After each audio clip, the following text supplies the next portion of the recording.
In this video, I'm going to talk about how to call a deer using a bleat, whether it be a bleat can, a bleat setting on a grunt tube, or a bleat with your voice.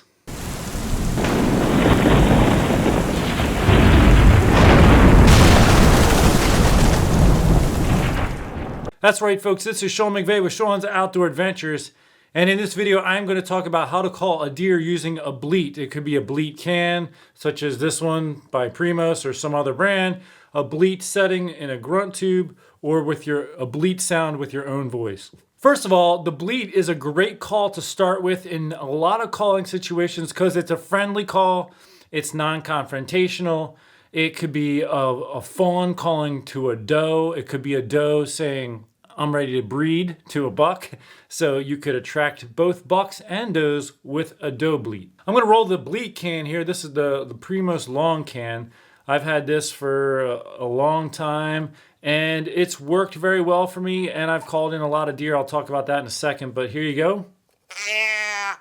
That is the long can, and I was in a hunting situation where it was the very last day or two of October.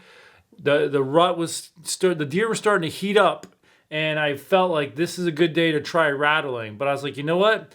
I always like to try starting soft, calling soft rather than going hardcore right off the bat.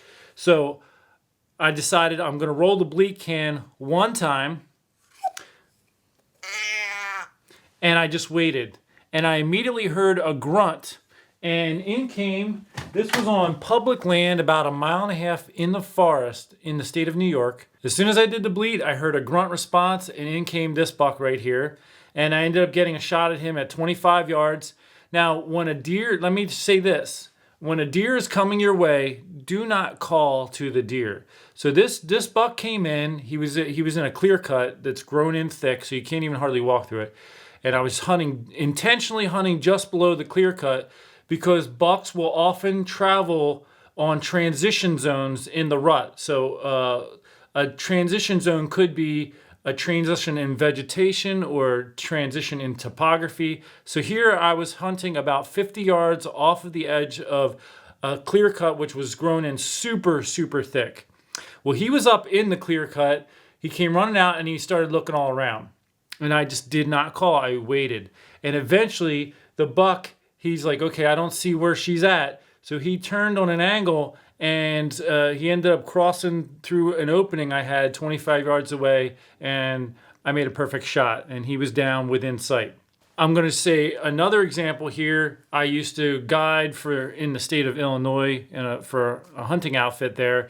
And I was watching a nice 10-point, a little bit bigger than this here. And I took a hunter out and I said, okay, you ready? I was going to film, but it was raining, so I'd left the camera in the car and I just sat with the hunter. And I said, are you ready? And it was a female hunter. She's like, yeah, I'm ready. I rolled the bleat can twice. Did a pause. Rolled twice. And we sat there, and within about another minute, here comes the 10-pointer right past us at 20 yards looking for the doe. And she ended up missing the shot. I actually talk about that in my book, Becoming a World-Class Hunter, A Bow Hunter's Spiritual Journey. You should check that out if you haven't read it already. Regardless, one of the things I do if I'm using the bleat can is I'll only do it 1 or 2 times, and there's many times, especially in the rut, where I've rolled the bleat can once and I've heard a buck grunt in response and come looking. And I've had plenty of situations where the buck came in on the downwind side and winded me, so I didn't end up getting a shot. However, the bleat can be very effective. I'm going to share with you a combination call. Sometimes what I like to do is combine it with a grunt call because it can create sort of a situation. So you roll the bleat can, okay, now that's potentially a doe, and then you roll a couple grunts out. You can create a situation where another buck could think, okay, there was a bleat and another buck responded and now he's chasing her. Well, I want to beat him to the punch. I want to get in there before he does, or I want to fight him and get him out of here. And so it helps sell the whole thing. So here's a buck here. I shot this buck in Illinois many years ago. Many of you recognize this from my long video on how to hunt whitetail deer, which is like an hour long. Shot this buck in that video. It was the morning, it was like 7:30. Nothing was really happening. I wasn't sure if I heard a noise off in the distance, like maybe a buck making a rub and a scrape. I wasn't sure. So I rolled the bleat can twice, and I grunted about 3 times, and then I just sat there, and I immediately heard noise.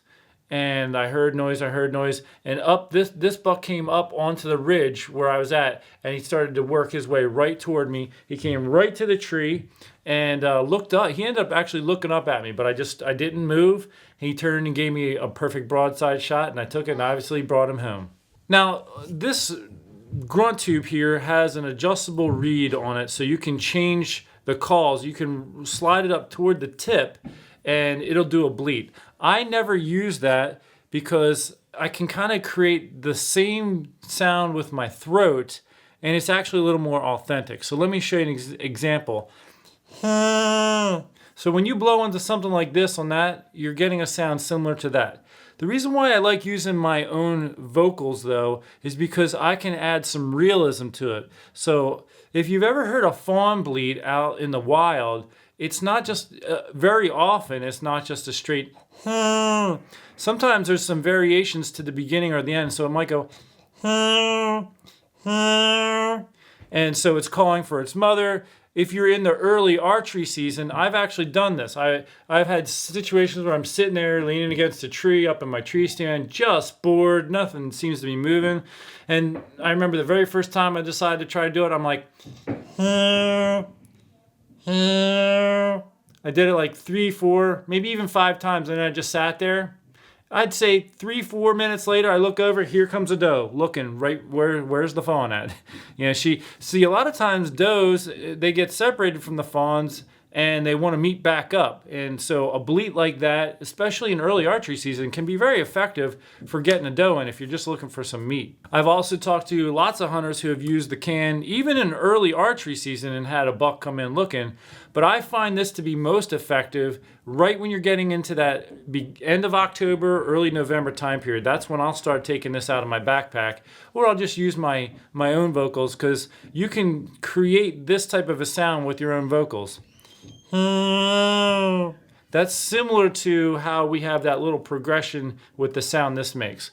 Now, just to talk about how am I making that, I'm constricting the back of my throat in a sense and blowing out that way, and that's how I'm able to create that sound.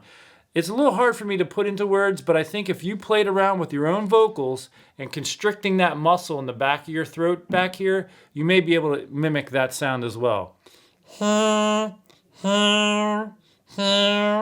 And you can just mess around with it and create some variations. I'm going to interject the scripture passage if you've been following my videos for the bow giveaway. I'm giving away a Matthews Vertex or Traverse, or I mean, if you want to pick a Diamond Edge SB1 or a Diamond Infinite Edge Pro or a Bear Cruiser G2, I'll let you pick one of those as well. But I'm imagining you're going to want to go with the Matthews because it's a higher quality bow. So I'm putting a scripture verse in each video from June to the end of November. Near the end of November, you can register on my website to be in the drawing, and then I'm going to call somebody live on December 1st. For this video, it's going to be 1 Corinthians 1, 18 through 25. 1 Corinthians chapter 1, verses 18 through 25. And I'll just say, hey, what was the scripture passage and what did it kind of mention? What was it about? What's the punchline of it? You can win either the bow. I'm also giving away an XOP tree stand and a Sharper broadhead sharpener. So make sure you watch all the videos from June to November. I'll put them in a playlist on my channel, and I'd love for you to subscribe to the channel, click the bell icon, and have the notifications set up so that you're notified every time I do an upload or go live. As far as how often, I don't go overboard. You don't want to sit in your tree and roll this can all day long. What happens is deer could be hearing you and circling downwind, and you might not even be aware of it. They might be out of your eyesight, but coming around downwind. And if you continue to roll the bleat can, and they get downwind of you, and they hone in exactly on where you are, and they will pinpoint your hunting spot, and they will begin to avoid that. So you could go hunting at a spot, and your first time out, you see 5, 10 deer. The next time out, you see 1, maybe 2. Your next time out, you don't see any. The next time out, you don't see any. You're not seeing any deer anymore. And it's because you ruined your spot from things like that or making noises. So when you call, be still, Move slowly. I'm actually moving my head almost too fast right here, but I'm not moving the rest of my body. And you just want to really watch and be ready. And when the deer's coming, get yourself in position right away. As soon as you see a deer, try to get your body in position for the shot so that when it gets close, you're not moving. And when they do come close, I usually wait until their head goes behind a tree to draw my bow so they can't see my motion. So those are some tips for you. In my next video, I'm going to talk about how to use the snort wheeze to be effective in harvesting some deer. And I'll actually talk about, I got a rack right over there I'm going to grab for that video to show you a buck I harvested using the snort wheeze. Until then, take care and God bless.